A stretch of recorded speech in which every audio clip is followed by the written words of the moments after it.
Hi everybody, it's great to be back here again on Itamar. It's Friday, Shabbat Nachamu. As we all know, it's the Shabbat after the 3 long weeks of mourning over our temple.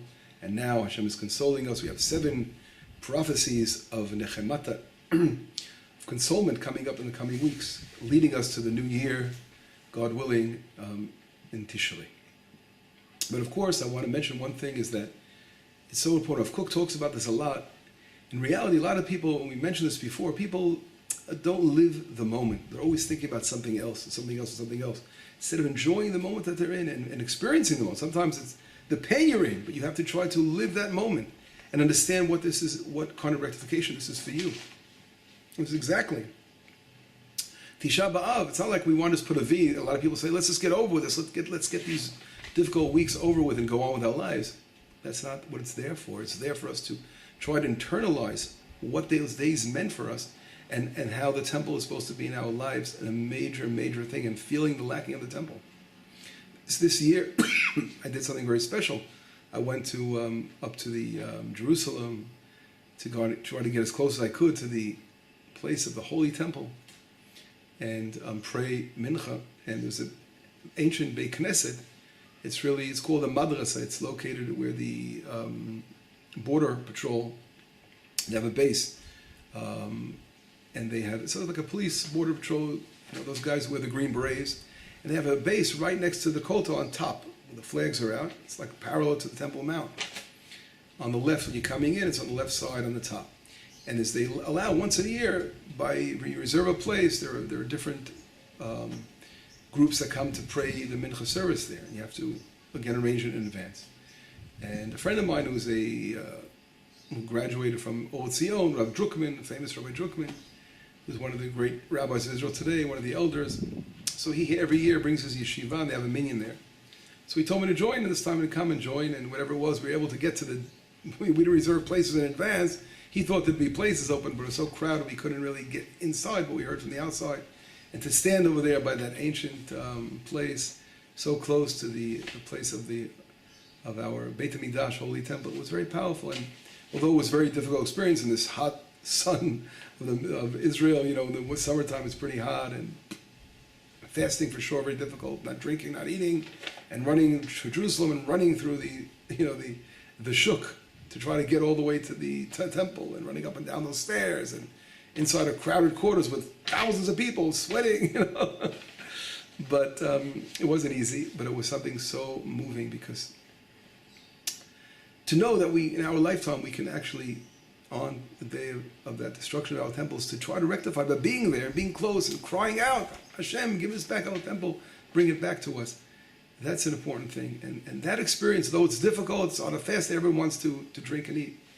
But we have to try to overcome and connect with the moment. And that's really what I'm trying to say. Here we're moving on to the special times now, preparing ourselves for the new year, Hashem consoling us, the summertime, people having some fun now until the end of the summer. But it's so important to always remember and remind ourselves of what we're lacking and what those days that we celebrate and commemorate, no matter how difficult they are, some of them, we have to try to live them to the utmost. And I think we can connect to this message, perhaps, from this week's Torah portion, Vaetchanan el Hashem Moshe Rabbeinu, praying to enter the land of Israel, as we all know, doesn't enter but prays for it. But I want to focus this week's portion again on not that introduction of Moshe Rabbeinu praying for the land, but later on in the portion, which again connects to what I was saying, where Moshe Rabbeinu is giving reproof to the people of Israel about their not wanting to hear prophecy directly from Hashem. And this we see very interesting. We look in chapter 5 of Deuteronomy, verse number 20. Moshe Rabbeinu's, again, the book of Deuteronomy is written in the last month, 6 days of his life, of Moshe Rabbeinu's life. And he's giving, after 40 years in the desert, he's giving them the reproof they need, the ethics and the message they need to hear before he leaves them as a leader. And Moshe Rabbeinu says some difficult verses here that we have to try to understand them. It says in verse 20, Deuteronomy 5, Moshe Rabbeinu says, when you heard the voice from the darkness, and the mountain was with fire, and you came, the heads of the tribes and the elders, And you said, Heranu Hashem Elokeinu et kvodo. God showed us His glory and His greatness and His voice we heard from the fire. And we saw that man can hear God's voice and live. And now why should we die? Wait a second, you just said that you heard man can hear God's voice and live. Now they're saying, why should we die? Because the fire will eat us up. If we hear any more from God, we will die. In other words, something very interesting. And they're coming along testifying to Moshe Rabbeinu, saying we heard God's voice and we lived. It was a proof that we could live from such an event. But then again, it says right away, we don't want to hear anymore because we're going to die. Wait, if you lived until now, maybe you'll continue living. But they were afraid. And the question is, why were they afraid? I'm going to get to that in a moment. And they're saying, Kimi, kol basar asher shama, kol Elohim chayim medaber b'toch ha'esh, kemono v'chayechi. Who could possibly hear God's voice directly from the fire and live? In other words, they understood that they experienced some kind of miracle on Sinai, that event of listening, of hearing prophecy. קרב אתה ושמע את כל אשר יאמר השם אלוקינו, ואת תדבר אלינו את כל אשר ידבר השם אלוקינו אליך ושמענו ועשינו. In other words, they're saying, Moshe Rabbeinu, you listen, you get close, you listen, and you give over to us what you heard. We will listen and we will do. The opposite of Naaseh v'nishma. So now interesting. So what do we see? We see here that Am Yisrael is, after hearing the Ten Commandments, now is afraid to go on. This is how Nachmanides explained to us. Some commentaries explain that they heard only the first 2 commandments. But Nachmanides and Maimonides explain that all 10 commandments the people of Israel heard. They heard them from a distance, but they didn't want to hear any more. They were afraid they were going to have to hear more Torah in this level of prophecy. They heard enough. And they didn't want to hear any more. What does Moshe Rabbeinu say? Is Moshe Rabbeinu happy with this? Rashi brings down in verse number 24, like this. He touched him at kochi. You weakened my strength, says Moses. Kinekeva, like a woman. Shenitzta'alti alechem. Because I was so distraught because of you. V'rifitem et yadi, and you weakened my hand. Ki ra'iti she'enchem charidim litkarev elav me'ava. Because I see that you weren't want to come close to Hashem with love. Wouldn't it be better for you to hear directly from Hashem than hear from me? Moshe Rabbeinu was crying out, why don't you want to hear any more prophecy in this level? Why do I have to be your intermediate? I mean, wouldn't you rather hear directly from HaKadosh Baruch Hu, from Hashem? This reminds us of Moshe Rabbeinu in the book of Numbers, chapter 11, verse 29, after Joshua says regarding Eldad and Medad that were prophesying in the camp, and Joshua says, arrest them, put them away, lock them up. And Moshe Rabbeinu says, wait a second, are you jealous of me? Let it be that all of the house of Israel be prophets, all the nation. And God placed His Spirit upon them. Moshe Rabbeinu just wanted everyone to be that level of prophecy. He didn't want to keep it just for himself. He wasn't jealous. He wasn't in awe in any way. He was the most modest person on the world. So Moshe Rabbeinu, the same thing is saying here. And he was saying to them, listen, what's going on? Why don't you want to maintain that level that you reached? Why do you want to hear from me and not hear directly from Hashem? This was Moshe Rabbeinu's, again, complaint, reproof to the nation of Israel. But the question is, what was really going on? What was the mindset of Israel about it? Why didn't they want to continue? They were afraid. What were they afraid they were going to die for? That was a difficult thing to understand. It has to be explained because they lived already part of it, at least 10 commandments or 2 commandments, depending on the opinions, but they lived through it already. So why were they afraid to go on? I saw a beautiful explanation by the Old Sameach, or the Meshech Chochmah, famous commentary in the early 1900s on the Torah. And he writes like this. The Old Sameach says something very, very profound. Maybe I'll try to summarize it quickly. And he says that when a person, as any human being, when the divine will wants to come upon us, it has to penetrate our physical bodies, because we have, God placed us in the physical body form. That's what we were created. And therefore, for the prophecy to come and shine through and reach our hearts, it has to go through a lot of flesh and blood to reach us. And that's how, of course, how things work. That's how prophecy works. That's how the divine works. He created us with a physical form in this world, and we have to allow the divine word to come through our flesh and blood. And he says that the nation of Israel, when they were in Sinai, they reached a very, very high level, that their bodies became divested of their souls. In other words, their souls left their bodies. And now they were on the level of angels, on that level. And being on that level on angels, they had no interference with any flesh and blood interfering with their connection to Hashem. They reached this very, very high level.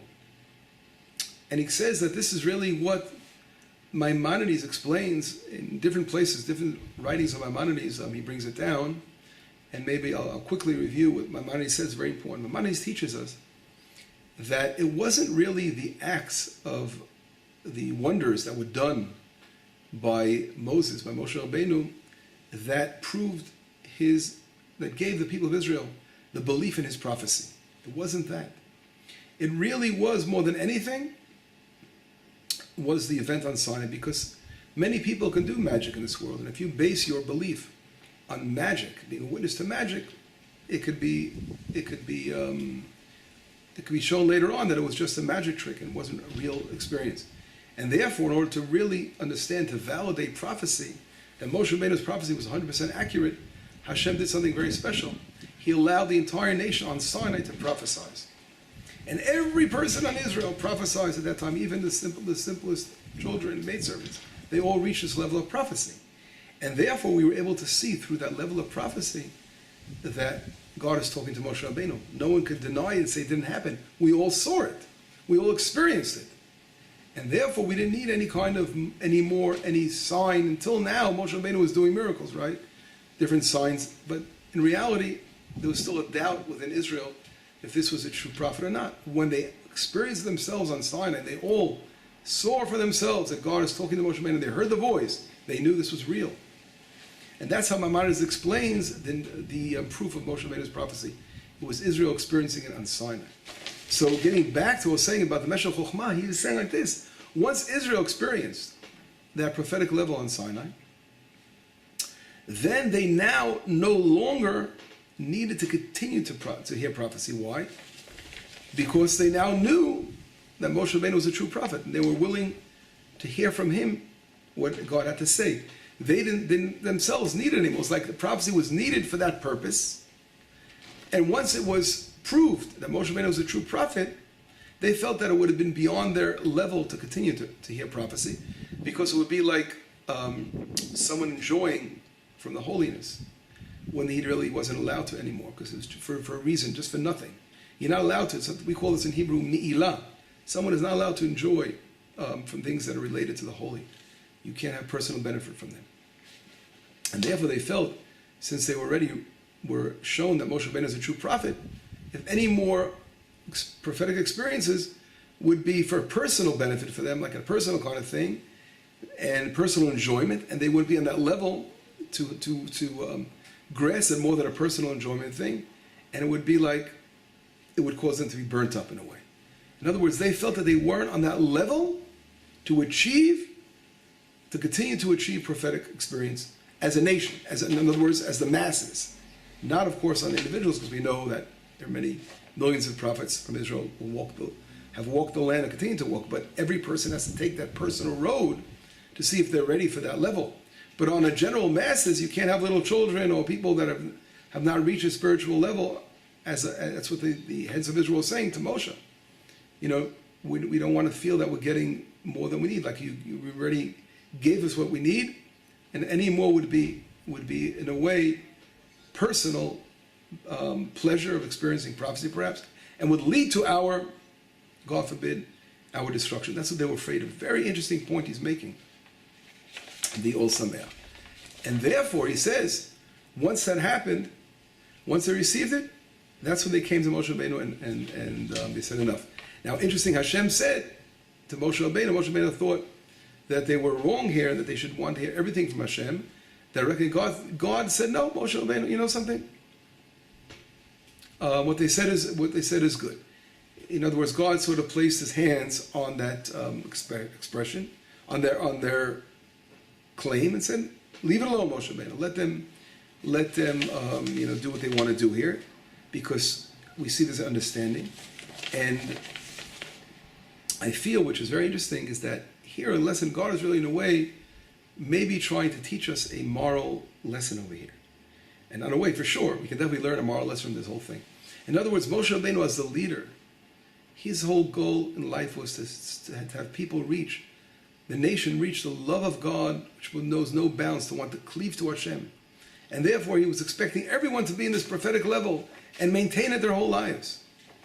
And God was saying, after the nation of Israel cried out, that it's not for everybody. We can't all be on that level. It's just too hard for us. In other words, they felt that they couldn't do it with total love and devotion. They could have experienced it, right? But it wouldn't have been completely through devotion. With more of a personal one to gain that experience, that fantasy or prophecy, whatever it was. And God was saying to Moshe Rabbeinu, listen to them very carefully. Listen to what a nation. When the nation says something, there's something very strong behind it, and it's a reality. And learn to judge them favorably because of it. And this we see. I think today we can look at it around us, and a lot of people getting close to Judaism and wanting to study Torah, all kinds of places, coming over here and there. People calling themselves, Torah schools without really having experience in really what Torah study is all about, but just trying to dabble in and study Torah, and overnight calling themselves different names, etc., as rabbis, etc., etc. The point I'm trying to make is that people have to be very careful that they don't take the Torah and they look at it as the pleasures, the personal pleasures of Torah, the beauty that is in Torah, and try to take it in a very personal way for their own personal benefit, and not for the total devotion to Hashem. So people, and this is something that is happening today in a way, and that's exactly what here the lesson that God's teaching Moshe Rabbeinu. The nation of Israel felt that people, they weren't ready. They weren't ready to be on that level as you are. And they needed you to be their teacher, to be their emissary, to pass it on to them. And they couldn't handle it alone. And they're saying the right thing. And that's what he's really telling Moshe Rabbeinu. So don't be upset with them about this. Not everyone is on the level that you are, that total blind devotion you have, the love you have for Hashem. God expects from most people the fear of God. That's the first basic level, the fear of Hashem. The level of love of God is the next level over. So therefore, Moshe Rabbeinu accepted, of course, what Hashem is saying. Then God says something, we see how this connects so well. The words of the Ol Sameach. Because what does Hashem say in the verse?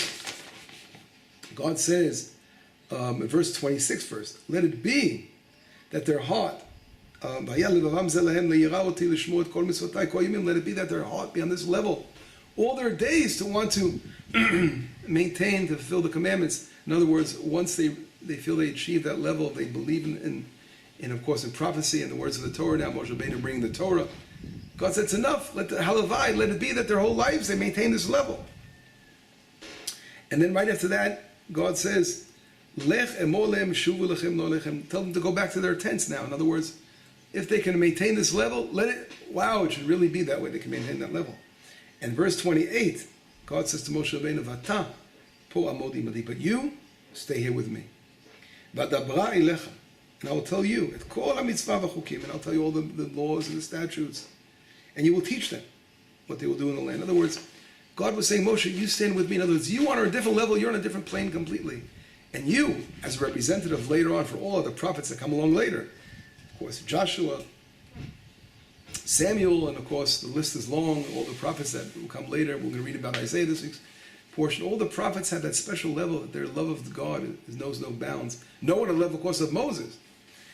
And the job of the prophets is to pass over to the nation, to be teachers, and pass that over. And that's why God is saying, judge the nation of Israel favorably.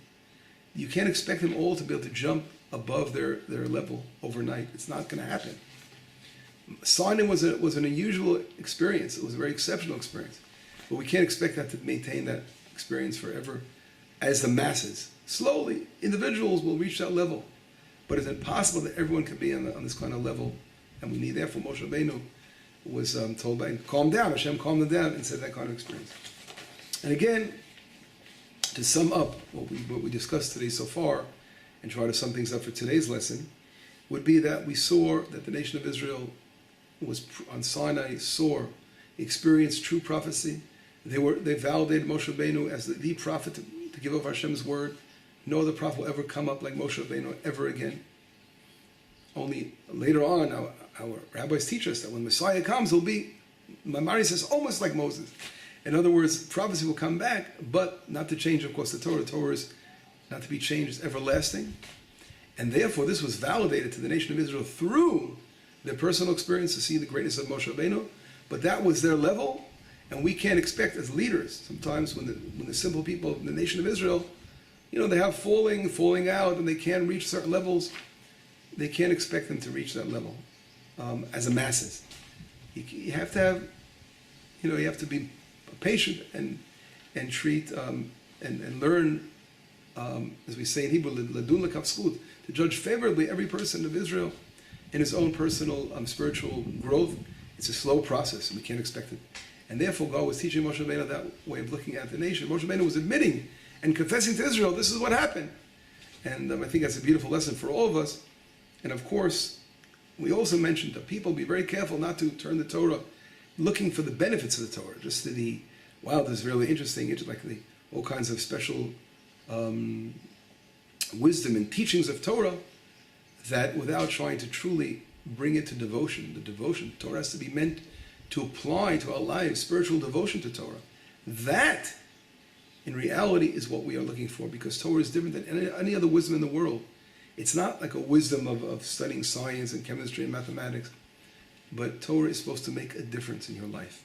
And therefore, when you are ready to reach that spiritual cleaving to God, and that's what prophecy is all about, that, of course, you can't expect that everyone to be ready, and people claiming to be ready and trying to do it in that direction. They're using the Torah more of a personal gain, and that's what Israel is saying to Moshe Rabbeinu. We're afraid, because if we hear more of this prophetic experience, it's going to be really, we're not on that level, so we're going to be feeling more of like a high, a spiritual high, just for the sake of being spiritually high, but not really for the love of Hashem. And that's something you can't expect everyone to be on that level that you're on.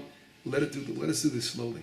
It's a beautiful, I think, lesson if we understand and think about it. And let us, of course, grow spiritually and grow all the time and try to get closer and closer to our love and show our love to Hashem. But of course, slowly, because we are human beings and simple people. Shabbat Shalom, B'sorot Tovot, Yeshuot V'nechama.